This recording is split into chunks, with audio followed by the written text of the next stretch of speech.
छत्तीसगढ़ में वहां की नई सरकार के जरिए से 3 दिवसीय शीतकालीन सत्र बुलाया गया है, जिसमें शुरुआत में औपचारिकता के तौर पर वहां पर आज शपथ दिलाई गई है। प्रोटेम स्पीकर के जरिए से विधायकों और मुख्यमंत्री और दोनों मुख्यमंत्रियों को विधायक के रूप में आज विधानसभा के अंदर शपथ दिलाई गई।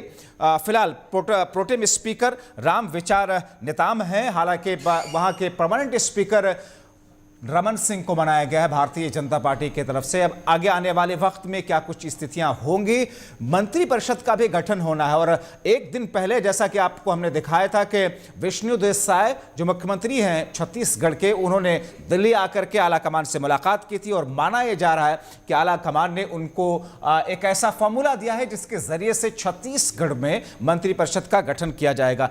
हमारे सहयोगी श्री प्रकाश तिवारी हमारे साथ में इस वक्त जुड़ रहे हैं, सीधे उन्हीं की तरफ रुख कर लेते हैं।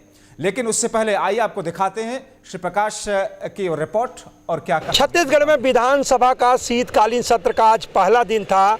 छत्तीसगढ़ के तमाम विधायकों ने शपथ ग्रहण किया। इन सब के बीच बड़ी बात यह कि छत्तीसगढ़ के पूर्व मुख्यमंत्री डॉक्टर रमन सिंह ने विधानसभा अध्यक्ष का पदभार संभाला। वहीं विधायकों ने उनका स्वागत भी किया। आपको बता दें कि खबर ये आ रही है कि जल्द ही छत्तीसगढ़ में मंत्रिमंडल का गठन भी हो जाएगा।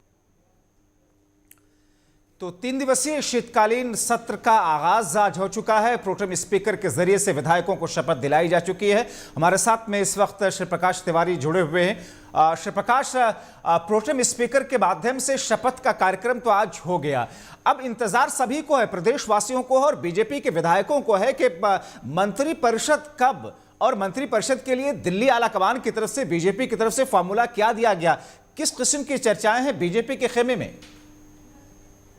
देखिए, आपको बता दें कि किस तरह से अभी चर्चाएं हैं वो ये है कि छत्तीसगढ़ में जल्द ही मंत्रिमंडल की गठन हो जाएगा, क्योंकि अभी जो अनुमान लगाए जा रहे हैं कि जो पुराने जो नेता हैं उनको भी साधा जाएगा, जो नए विधायक चुनकर आए हैं उनको भी कहीं न कहीं मौका दिया जाएगा। लेकिन अभी जो कयास लगाए जा रहे हैं, जो नेता पुराने हैं जो कई बार विधानसभा जीत कर आए, जैसे बृजमोहन अग्रवाल की बात करें या और तमाम लोगों की बात करें, उनको मौका दिया जाएगा। लेकिन कुछ नए चेहरों की भी बात की जा रही है कि वो नए चेहरों को मौका दिया जाएगा, क्योंकि भारतीय जनता पार्टी यहाँ पर जाति समीकरण भी बैठाने की कोशिश करेगी, क्योंकि जाति समीकरण जब तक नहीं बैठाएंगे पूरी चीजें नहीं हो पाएंगी। तो जाति समीकरण बैठाने को लेकर जो है पूरे नए जो विधायक जो चुनकर आए, चाहे वो बस्तर से है या सरगुजा से, उन तमाम क्षेत्रों से उन विधायकों को मौका देने की बात कही जा रही। लेकिन खबर ये आ रही कि लगभग 23 या 24 तारीख को मंत्रिमंडल का गठन हो सकता है। जब्बार जी, यानी कि 24 तारीख तक मंत्रिपरिषद का गठन होना है।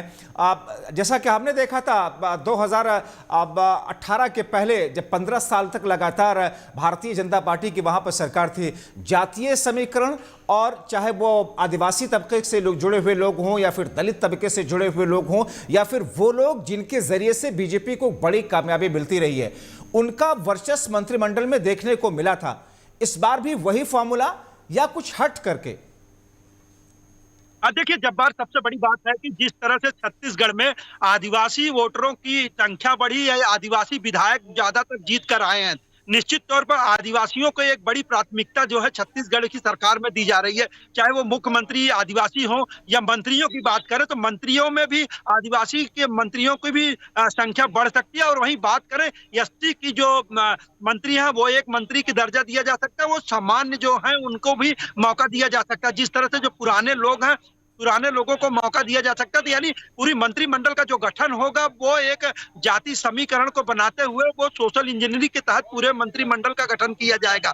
ऐसे में जिस तरह से जो कयास लगाए जा रहे थे कि पुराने लोगों को मौका नहीं दिया जाएगा, नए लोग लाए जाएंगे, निश्चित तौर पर 2024 विधानसभा जो 2024 लोकसभा चुनाव है उसको साधने के लिए पूरी तरह से रणनीति तैयार की जाएगी कि लोकसभा जो चुनाव 2024 में है उसमें किस तरह से 11 की 11 सीटें छत्तीसगढ़ में जीत कर लाए। उन तमाम मुद्दों को लेकर भी पूरी रणनीति बनाई जा रही। तो जो मंत्रिमंडल का जो गठन होगा वो पूरी तरह से सोशल इंजीनियरिंग और जो पुराने नए लोग हैं दोनों को मिलाकर ही मंत्रिमंडल का गठन किया जाएगा। लेकिन कयास ये भी लगाए जा रहे हैं कि 2 ऐसे पद हैं जो खाली किए जाएंगे, वो रखे जाएंगे। जैसे 13 यहाँ पर मंत्री बनने हैं तो उसमें तो 2 मंत्री नहीं बनाए जाएंगे, या लोकसभा के बाद जो समीकरण बनता है तो 2-1 लोगों को अलग से बनाया जाए। ये छत्तीसगढ़ में लगातार ऐसा होता है चाहे वो भूपेश की सरकार हो या रमन की सरकार हो, वो पूरे मंत्री एक साथ नहीं बनाते थे, एक दो मंत्रियों को छोड़ दिया जाता था।